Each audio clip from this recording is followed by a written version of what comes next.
What's up mga bro? Welcome back to my channel, Miltic Vlog.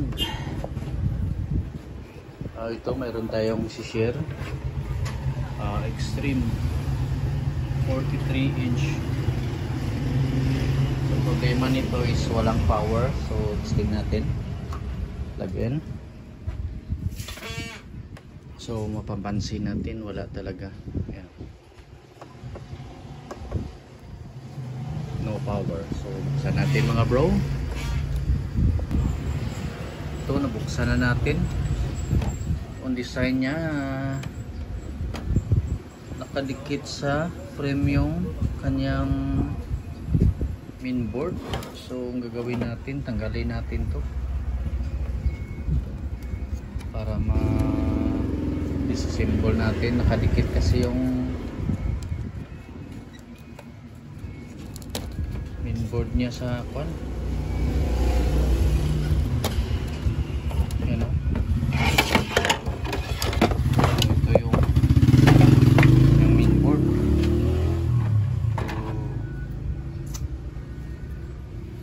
So, tanggalin muna natin mga bro.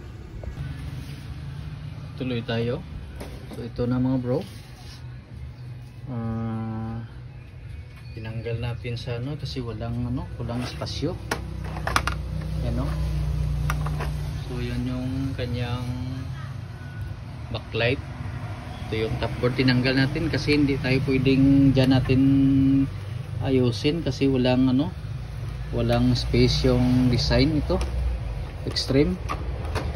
So nung sinek natin to mga bro, yung fuse nito is open ang fuse. Tapos itong regulator na to is short. Ito. So wala na tayong pag-asa dyan pag mag short kasi hindi natin tiyak kung ito may tama din itong isa. Ito. So ang gagawin natin, i-analyze natin yung circuit kung paano natin makabitan ng 4 wires. So plaster lang natin yung camera. Plaster lang natin yung mga camera kasi ipo 4 wires na lang natin to mga bro, para isang isang fix na lang.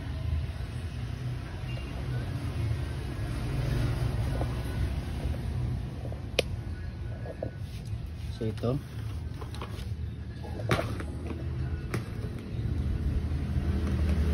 So i-condemn na natin ang dapat i-condemn dito mga bro.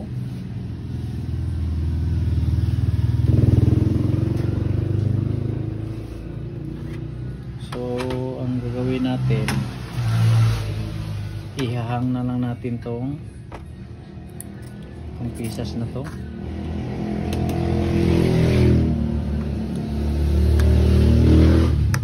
Yung pinaka-regulator nya. Tapos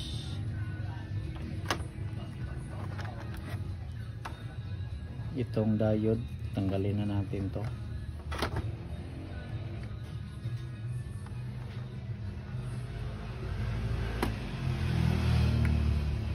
Yan. So ano pa ba? So itong maliit na diode, tanggalin rin natin to mga bro. Ito. Para wala nang may dagdag load yung ating 4 wires na ikakabit dito. Yan, in-unload lang natin yung isang paa. Tapos ang gagawin natin sa optocoupler, ito pa rin ang gagamitin natin. I-unload lang natin yung entrance nito.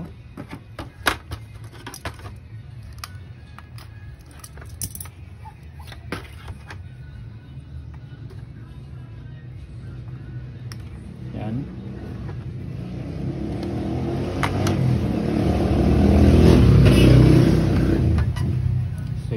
Unload yung opto kasi ito ang gagamitin natin na opto. Ito in-unload natin, ito unload na rin.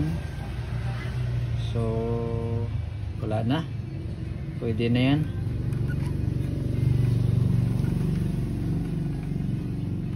So kuha tayo ng 4 wires. So kung bago pa lang kayo sa aking channel, huwag kalimutang mag-subscribe multi plug. Ito tamang tama, meron tayong mga stock dito na forwards kasi nag-stock tayo para meron tayong magagamit.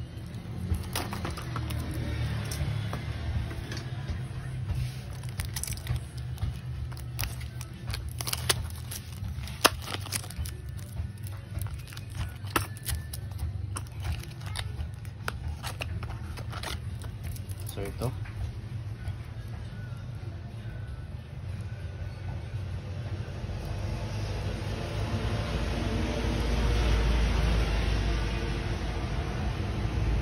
ganito ang yung style ko, yun lang ang isi-share ko mga bro, sana makatulong sa mga newbie. So itong positive, dito natin ikabit sa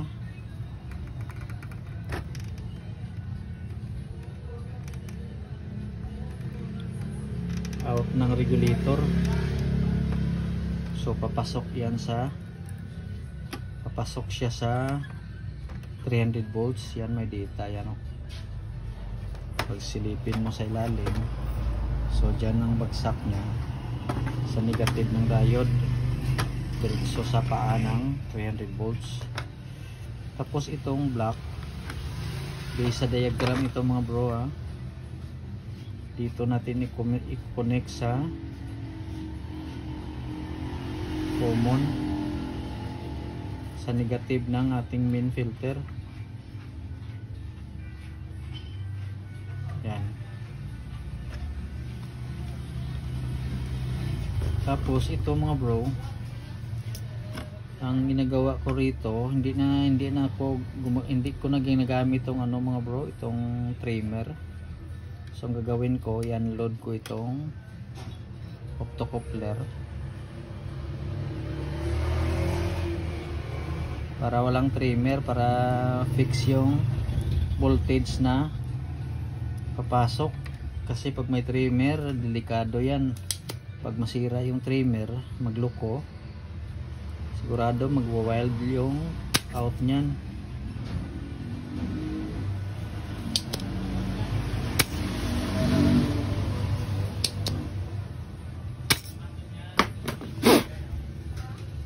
Yan. So ang gagawin ko rito, kakat ko na lang ito.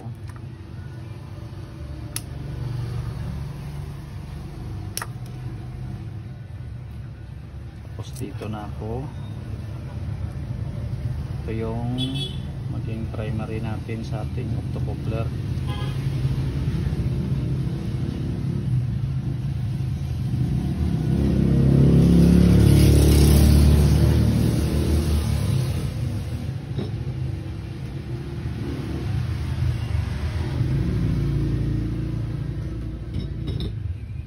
So hindi na natin ikakat yung video.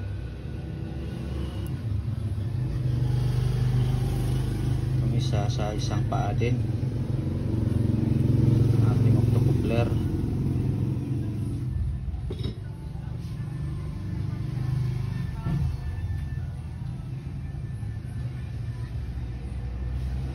Yan. So ito na yung maging primary natin na idugtong natin dito sa optocoupler nya mismo. So hindi man tayo pwedeng maligaw dyan kung anong plastada ng optocoupler,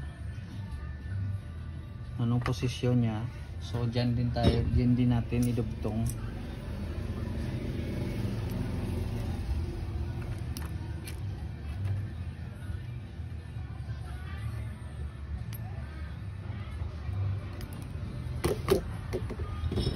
Natin i-cut yung video para masundan sa mga newbie.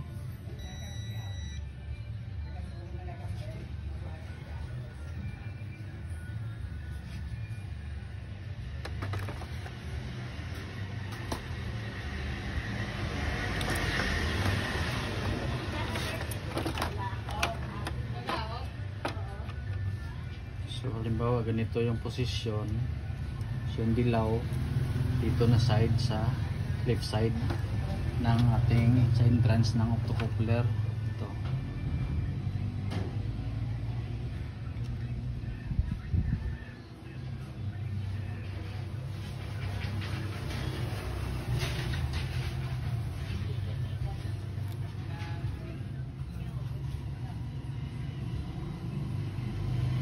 Tapos itong blue.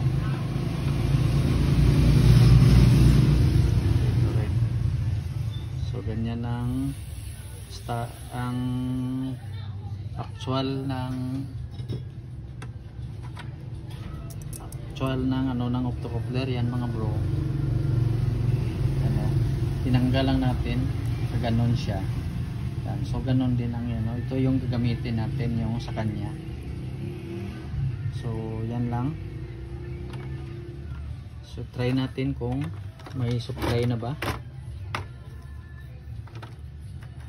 Kabit natin tong ano niya sa indicator. Yan.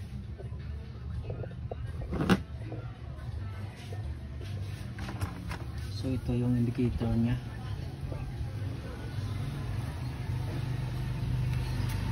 Ito yan.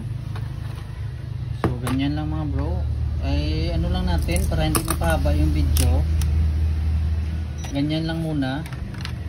Importante may masukat tayong 12 volts at saka supply sa backlight. Almost 28 siguro dyan o 30. So ganyan lang. Ay nakalimutan nga pala yung ano nga pala, i-jump lang muna natin yung fuse mga bro.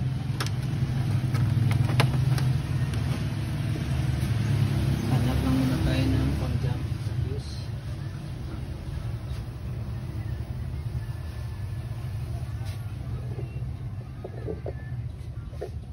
Temporary lang muna natin yung fuse.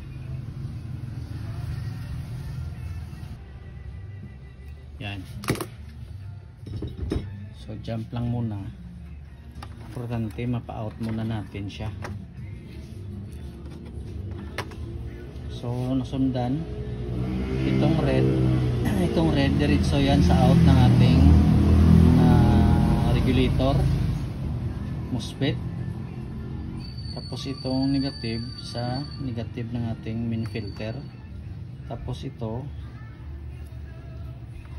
pinundim natin dito yung in sa left side. Dito rin tayo kakabit sa left side, right side ng ating optocoupler sa kanyang optocoupler mismo.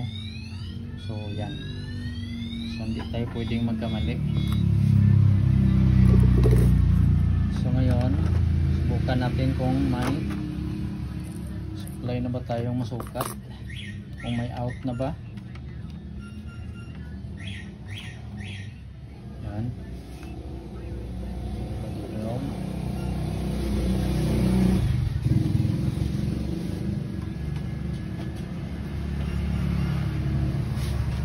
Okay, lagyan natin. So dito na tayo mag-abang sa diode kung may masukat. Ayan na.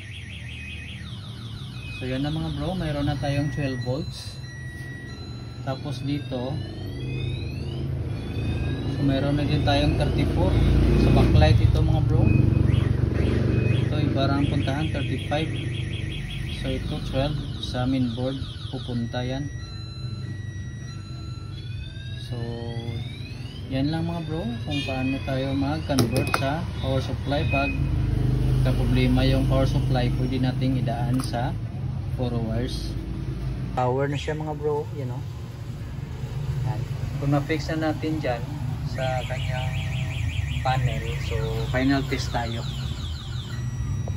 So yan mga bro, so dapat lagyan natin ng heatsink para sa hindi siya ganong iinit masyado. So yan, dyan natin siya, dyan siya nakapwesto.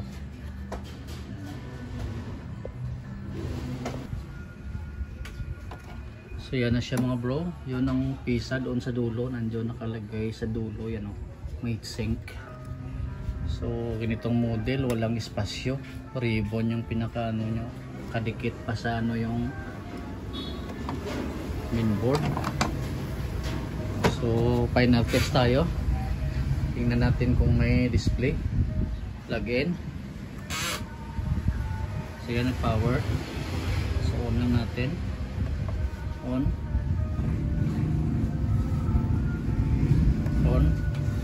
Yan. So yan na mga bro. So ganyan lang mga bro. Maraming salamat. Anong dito na lang.